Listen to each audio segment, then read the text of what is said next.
প্রতাপপুর জমিদার বাড়ি ফেনী জেলার দর্শনীয় স্থানগুলোর মধ্যে অন্যতম। জমিদার বাড়ি থাকলেও এখন আর আগের মতো নেই সেই জমিদারি। এই জমিদার বাড়ির অবস্থান চট্টগ্রাম বিভাগের ফেনী জেলার দাগনভূঞা উপজেলায়। প্রায় 1850 কিংবা 1860 সালের দিকে এই জমিদার বাড়ি নির্মিত হয়। স্থানীয়দের কাছে এটি প্রতাপপুর বড় বাড়ি নামেও পরিচিত। প্রতাপপুর জমিদার বাড়ির পশ্চিম পাশ ঘেঁষেই রয়েছে নোয়াখালী জেলা। এই জমিদার বংশধররা জমিদারি প্রথা বিলুপ্ত হওয়ার পরও 1996 সাল পর্যন্ত এই জমিদার বাড়িতেই ছিল।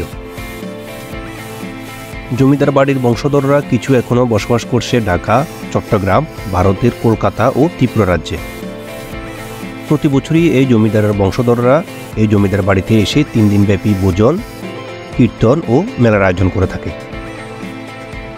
প্রায় 13 একর জায়গা জুড়ে এই জমিদার বাড়ি অবস্থিত।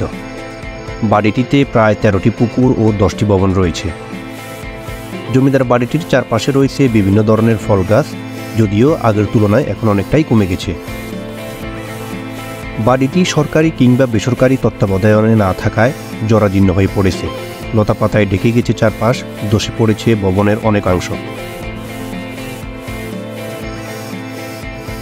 ইতিহাস ঘেঁটে জানা যায় প্রায় 1850 সাল কিংবা 1860 সালের দিকে রাজা কৃষ্ণ সাহা ও রামনাথ কৃষ্ণ সাহা নামক 2 জন জমিদার 13 একর জমির উপর এই বাড়িটি নির্মাণ করেন।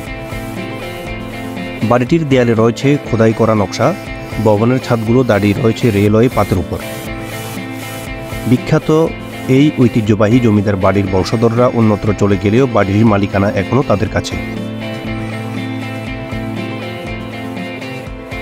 প্রতি বছর অসংখ্য পর্যটক বিখ্যাত এই বাড়িটি দেখতে ভিড় জমায়। রক্ষণাবেক্ষণের অভাবে ফেনী জেলার এই ঐতিহ্যবাহী জমিদার বাড়িটি আজ বিলুপ্তির পথে। দেশীয় ঐতিহ্য ও সংস্কৃতি রক্ষা করার জন্য এই জমিদার বাড়িটি রক্ষণাবেক্ষণ করা আমাদের সকলেরই দায়িত্ব।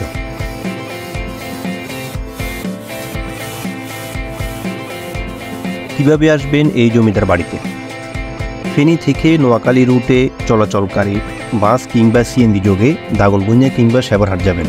তবে সেবারহাট দিয়ে যাতায়াত করাই অনেকটাই সহজ হবে। দাগনভূঞা বা সেবারহাট থেকে সিএনজি বা অটোরিকশা যোগে সরাসরি প্রতাপপুর জমিদার বাড়িতে উপস্থিত হতে পারবেন এবং দেখতে পারবেন প্রাচীন বাংলা জমিদারদের স্থাপত্য।